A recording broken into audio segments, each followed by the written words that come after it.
March 2 mga kalapatids, eto na si Wasak ngayon, si BBCM. Yan nga at mapagparangalang araw mga kalapatids. At eto na nga yung ating tukod sa ating lock na si BBC. Ayan, fully recover na siya. At pati yung kanyang dibdib ay wala nang sugat at malakas na rin siya. Medyo pares na rin si BBC.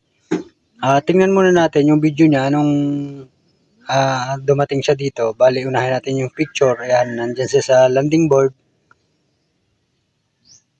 Ganyan kalaki ang tama niya at pumasok na nga siya doon sa loob ng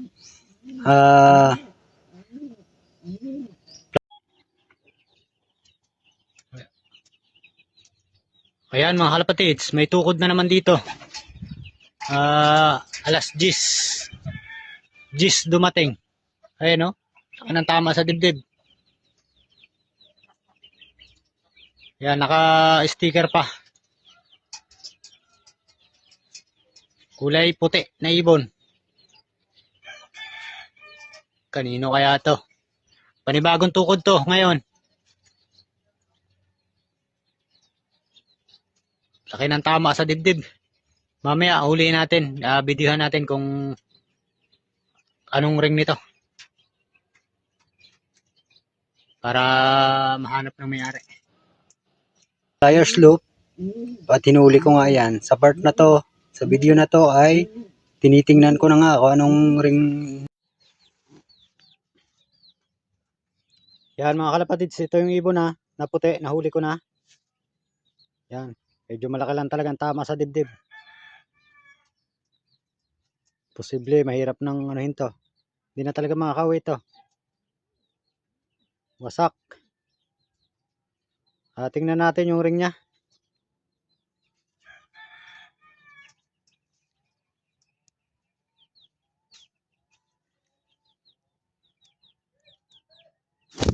Uy, medyo mapalag pa, malakas pa rin.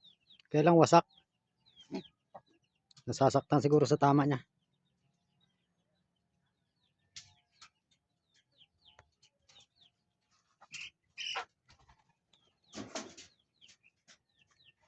Yan mga kalapatid, BBCM 2025 SDR 2511392. BBCM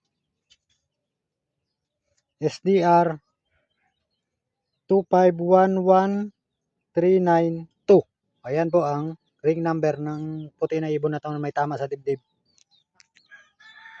At yan nga, nalaman ko na naka-BBC ring siya. Yan. Laki na sugat niya noong mga panahon na yan. Akala ko nga hindi na mabubuhay yan si BBC dahil sa laki ng tama. At dito naman sa video na to, ayan, naoperahan ko na yan.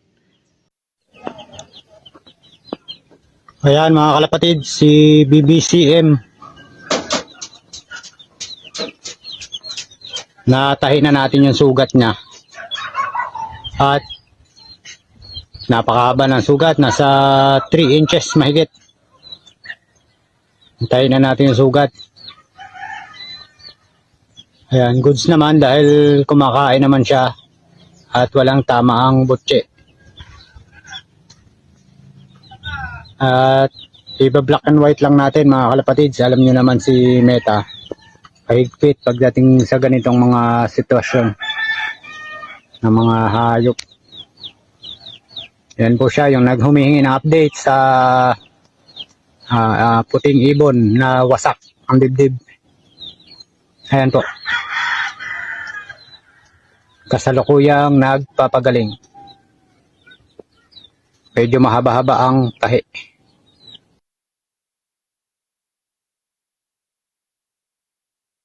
Tinahi ko na. February 5, tinahi ko na siya. At medyo matagal-tagal ko lang tinahi dahil nga nasa 3 inches yung ano niya, sugat, halos paikot ng kanyang dibdib. Matagal-tagal at isa pa ay tuyo na yung sugat niya nung dumating siya dito sa akin. Yan. Ito nga mga kalapatids, update tayo kay Wasak. Ayan, patuloy pa rin siyang nagpapagaling. At nahanap na nga pala tayo ng may-ari, yung kanyang ibon na nakita na dun sa video natin. Ayan. So bali nagkaroon kami ng pag-uusap dahil nga ito ay may tama. Kung papawalan ko ay baka alanganin makarating sa kanila. Kung sakasakali man na makarating sa kanila ay i-recover pa ang ibon, mahuli na sa derby. Kaya nagkaroon kami ng pag-uusap at sinabi ng may-ari na dito na lang yung ibon at gamitin na lang natin. Binigay na nga sa atin yung mga detalye ng magulang ng ibon na to at ang kanyang lahi. Ayan. At nagpapasalamat nga pala ako dun sa may-ari at ipinagkatiwala na rin sa atin yung ibon. At sisikapin natin ma-recover to ng ayos at gagamitin natin sa susunod na mga breeding. At palagi lang natin i-update si owner dun sa magiging anak nito. Ayan, mapagpalang araw mga kalapatids at i-update ko lang kayo kay BBCM. Ito yung red grizzle na tumuko dito sa ating loop na may tama. Ayan, sinama ko na siya dito sa ating flyers loop. Kasama na yung mga inakay. Ito yung aking mga YB na pang north. Mga nawalay ko na. At isinama ko na nga itong si BBCM. Yan, sa kasalukuyan ay yan, gumaganda-ganda na yung kanyang sitwasyon. At yung kanyang tahi ay umihilom na. At kaganina nga ay natanggal na yung pinakabang kulit. Yan, naligo na rin siya dito. Nilagyan ko ng tubig kanina at naligo na rin. Yan, dito na siya sa flyer slope nakalagay. Sinama ko na sa mga pang norte. Ayan, sa mga na humihingi na update kay BBC, ayan o. At yung kanyang dibdib ay tinutubuan na ng balahibo. Yan si BBCM. Maraming salamat mga kalapatids. March 2 mga kalapatids, eto na si Wasak ngayon, si BBCM. Ayan o. Recover na si BBCM. Pati yung kanyang dibdib, meron ng balahibo. Pares na. Bara ako ata.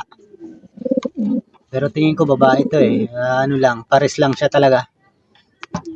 Maghihintay na lang yan nakapares niya at habang naghihintay tayo ng maglalabas ulit ng ring ang club. Ayan o. Pares na si BBCM.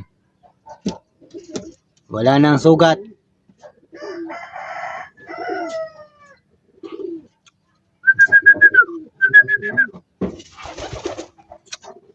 Bulto na rin ang katawan.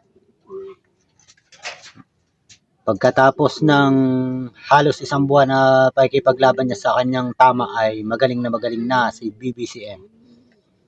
Yan ang update natin kay BBCM.